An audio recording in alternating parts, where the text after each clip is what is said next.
Kawanan geng motor di Bandar Lampung kembali berulah.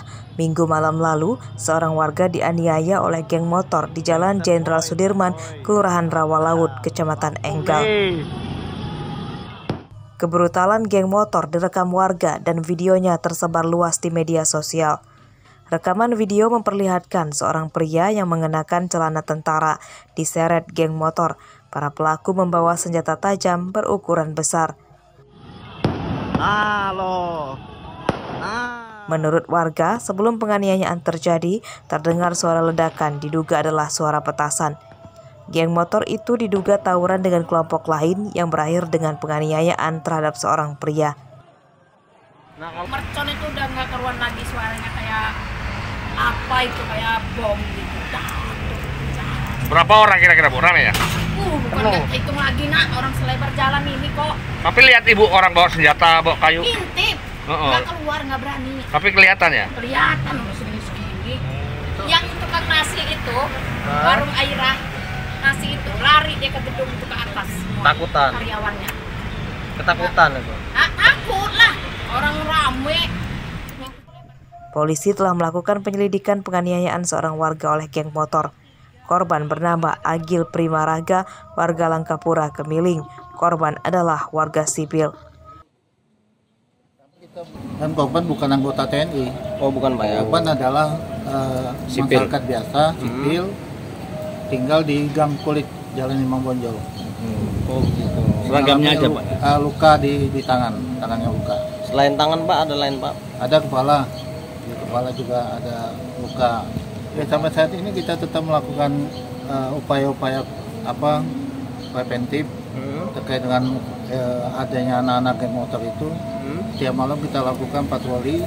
Kebijakan Bapak Kapolres Bandar Lampung, kita mobil itu tidak ada istirahat di kantor. Jadi kita patroli 1 kali 24 jam. Oh, mantap.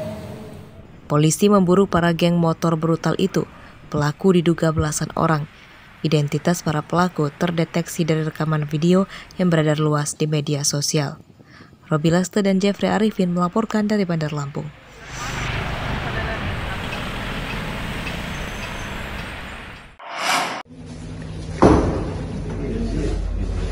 Salah satu kamar penginapan di Pringsewu Timur, Kabupaten Pringsewu, Senin siang digerebek polisi. Di kamar ini, polisi memergoki peralatan untuk mengonsumsi narkoba, serta sabu-sabu sisa pakai berserakan di meja dekat kasur. Penghuni kamar bernama Nelly ditangkap usai mengonsumsi sabu-sabu.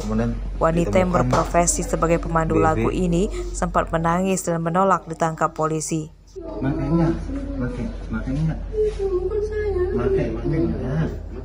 Nelly kemudian digelandang ke Mapolres Pringsewu berikut barang buktinya.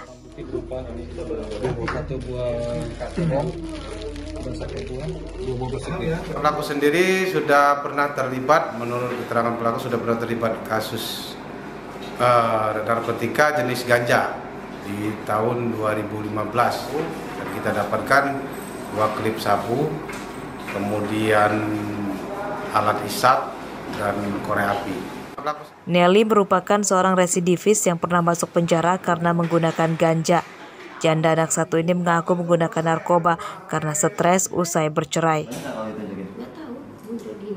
20. Dulu pertama kali makai itu kenapa? Sebabnya apa? Ya celek, ya gara-gara karaoke gitu kerja. Tamu nawarin gitu kan, namanya kita. Lingkungan lah, pergaulan. Ya. Pergaulan. Kemudian pernah sempat berhenti? Enggak, labas. Berhenti 1 tahun. 1 tahun. Kemudian mulai lagi. Mulai kenapa? Apa permasalahan keluarga apa gimana? Atau pekerjaan? Pengen aja. Penyidikan kasus ini masih akan dikembangkan untuk memburu bandar sabu-sabu. Atas perbuatannya, Nelly terancam hukuman 5 tahun penjara. Andri Kurniawan melaporkan dari Pringsewu.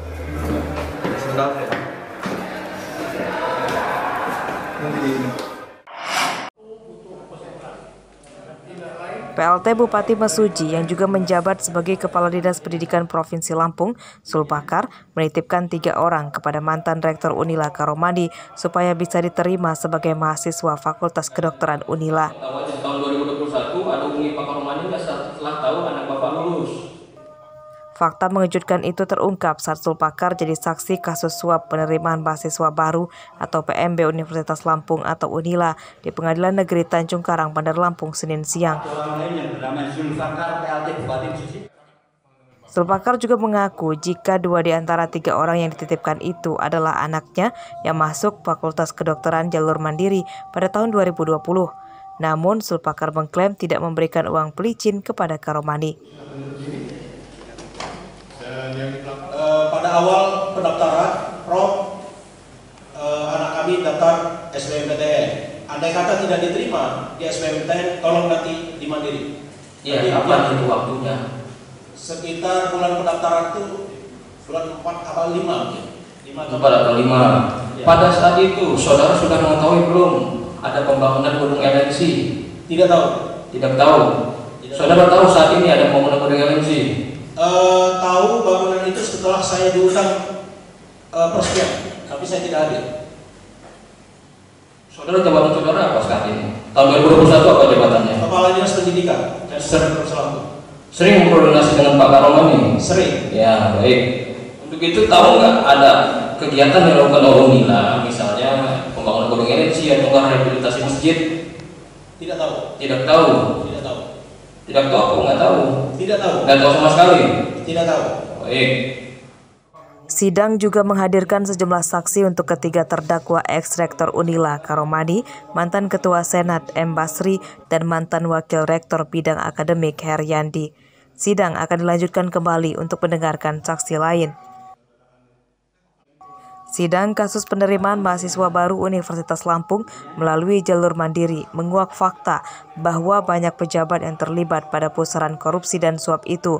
Mereka dari kalangan anggota DPRD, Bupati, pejabat Kementerian Pendidikan, hingga Menteri Perdagangan Zulkifli Hasan. Begitukah kualitas dunia pendidikan di negeri ini? Arsadi Saputra melaporkan dari Bandar Lampung. Saya tanya